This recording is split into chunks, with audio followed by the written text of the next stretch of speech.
Bonjour à toutes, bonjour à tous. C'est avec une immense joie que nous vous retrouvons sur le plateau de Sagesse Bouddhiste pour une nouvelle émission que nous avons souhaité consacrer aujourd'hui à une notion essentielle dans le bouddhisme, la vision juste.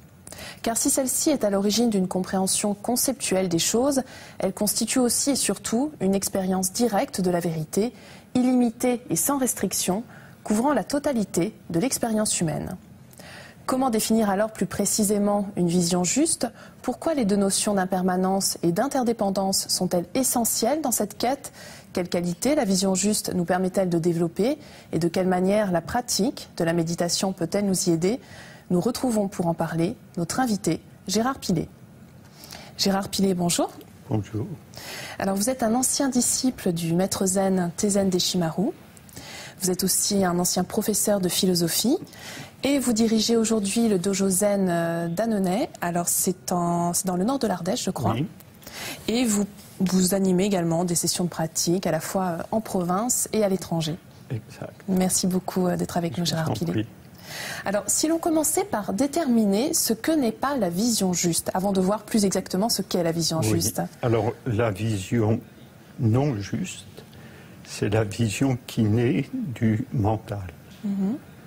Ceci parce que le mental a des types de fonctionnement qui le mettent à côté de la réalité et qui le rendent incapable de voir ce qui est. Voilà, donc je crois qu'il existe trois types de fonctionnement de ce mental. Oui. Quel est le premier mode de fonctionnement? Alors, le premier mode de fonctionnement du mental, c'est la tendance très forte à projeter sur la réalité les désirs ou les refus. On va croire voir la réalité, mais en fait, on va voir les désirs projetés sur la réalité. Ce que confirme d'ailleurs le proverbe très célèbre, prendre ses désirs pour des réalités. Ce fonctionnement-là se retrouve aussi vis-à-vis des refus. Oui. Par exemple, ce que l'on n'aime pas, ce dont on ne veut pas, on a tendance à le projeter dans la réalité et à faire de certains aspects de la réalité des choses absolument diaboliques, négatives, alors qu'en fait elles ne le sont pas, ou pas tant que ça. Mais par exemple, en ce qui concerne le refus, on pourrait prendre l'exemple de la maladie. Oui, on peut prendre aussi cet exemple-là. Si un de nos proches est très malade et qu'il y a en nous le refus de la maladie, on aura du mal à voir sa maladie dans toute sa réalité. Et donc d'agir en conséquence. Et d'agir en conséquence. Mais alors, est-ce qu'on ne retrouve pas aussi ce mode de fonctionnement dans les jugements de valeur? Oui, on le retrouve aussi beaucoup dans les jugements de valeur. Le mental fonctionne beaucoup dans le bon et le mauvais. C'est bon pour moi, c'est pas bon pour moi. Cet événement a été bon pour moi, n'a pas été bon pour moi. Et en fait, cela s'avère souvent absolument faux, parce que ce qui peut nous paraître comme ayant été un événement juste sur le moment peut très bien s'avérer être un événement qui n'est pas bon pour nous, mais qui est mauvais pour nous, parce que les conséquences de cet acte se seront entre-temps mises en place. Il y a dans le zen une histoire célèbre, c'est l'histoire d'un fermier sage qui perd son cheval, c'était le seul qu'il avait. Les villageois se lamentent en lui disant « Ah, tu n'as vraiment pas de chance », et lui de leur dire « Je ne sais pas ». Et le lendemain, le cheval revient accompagné de 2 autres chevaux sauvages, et les villageois de dire « Oh, qu'est-ce que tu as de la chance, maintenant tu as 3 chevaux ». Et le fermier de dire « Je ne sais pas ». Et le surlendemain, en essayant de dompter, de domestiquer son cheval, il tombe de cheval, se casse la jambe. Et les gens des alentours se lamentent pour lui en disant « Oh, c'est un drame pour toi, qu'est-ce que tu vas faire, qui va tenir la ferme, etc. » Et lui te dit « Je ne sais pas si c'est un drame. » Et quelques semaines après, la guerre se déclare et lui ne peut pas partir à la guerre parce qu'il a cette fracture à la jambe. Alors, on voit à travers cette succession d'événements que ce qui nous paraît bon peut devenir mauvais, ce qui nous paraît mauvais peut devenir bon, ce qui nous encourage à une suspension du jugement. Bien sûr. Et alors, quel est le dernier aspect de cette méprise de la vision juste, Gérard Pilet? Alors, c'est le dualisme, c'est-à-dire le fait de découper la réalité en des termes opposés et contradictoires. Ainsi, par exemple, il est d'usage de considérer, d'opposer fortement la vie et la mort. Mais en ce qui concerne l'existence phénoménale, il n'y a pas de vie sans mort, il n'y a pas de mort sans vie. Les deux, en fait, ne forment qu'un tout. C'est ce qu'on pourrait appeler le processus de la vie, cette fois la vie avec un grand V. Oui. Et la vie avec un grand V, c'est un ensemble de naissance et de mort. Et quand on voit ça, la mort n'est plus un drame. Et la vie prend sa place naturellement dans un ensemble qui dépasse la contradiction naissance-mort. Alors, on vient de voir ce que n'était pas la vision juste. Maintenant, est-ce que l'on peut tenter de définir ce qu'est la vision juste? Qu'est-ce que vous nous diriez, Gérard Oui, Pilet? c'est de s'imprégner de ce qu'est vraiment l'impermanence, de ce qu'elle est vraiment. Le Bouddha disait, à propos de l'impermanence, à chaque instant, nous naissons et nous mourons.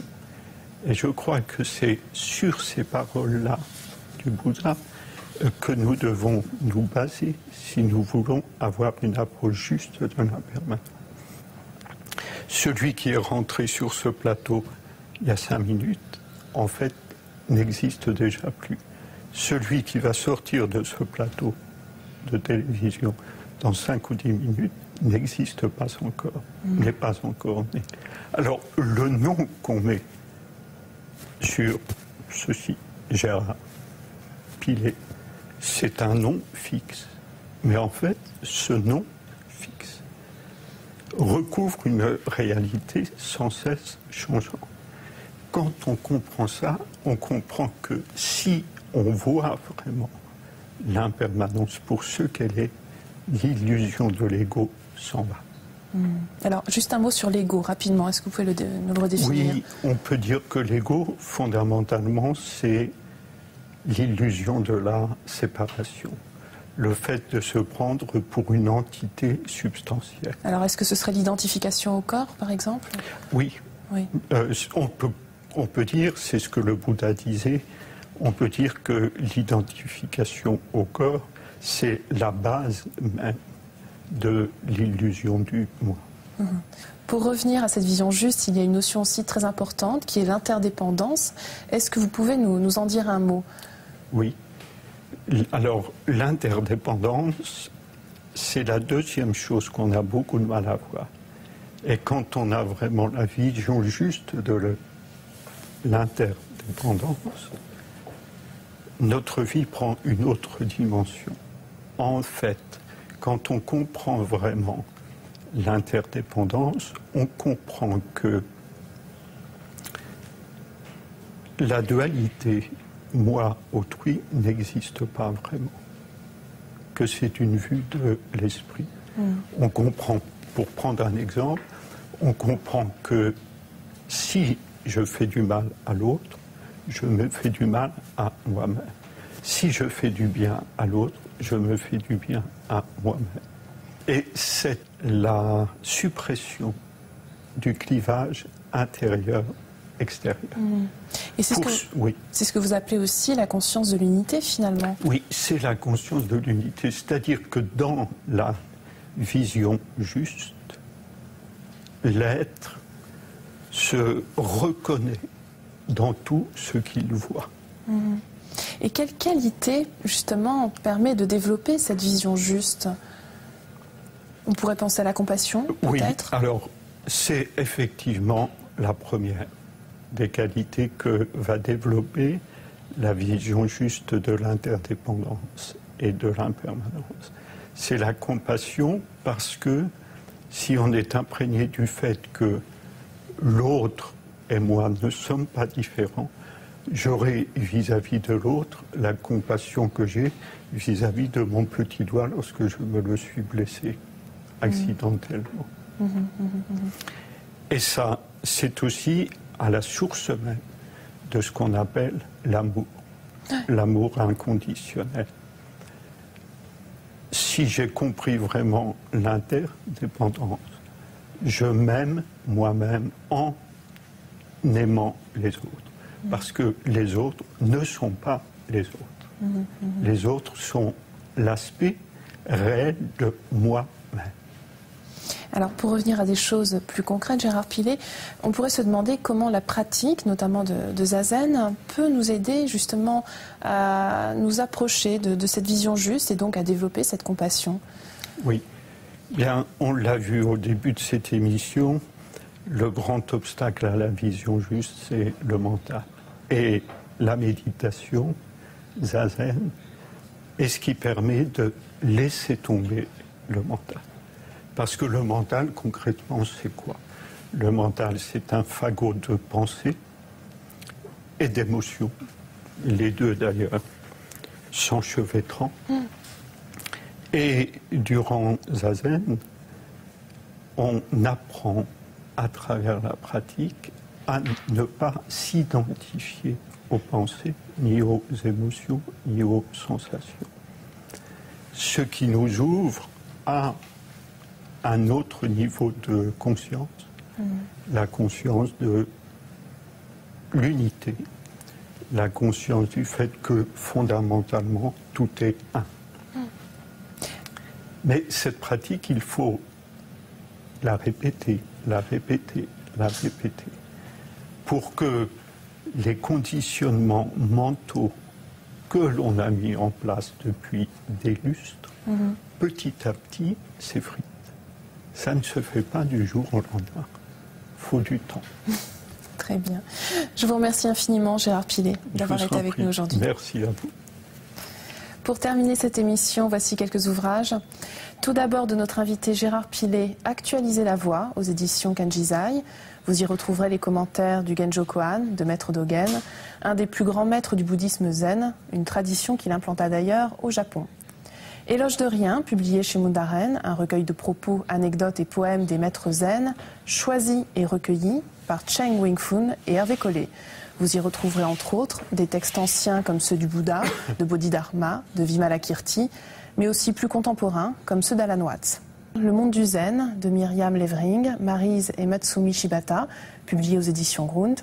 Vous retrouverez dans cet ouvrage une grande variété de textes majeurs de la philosophie zen, à travers une sélection de poèmes chinois et japonais de toutes les époques, accompagnés de 50 photographies en couleur.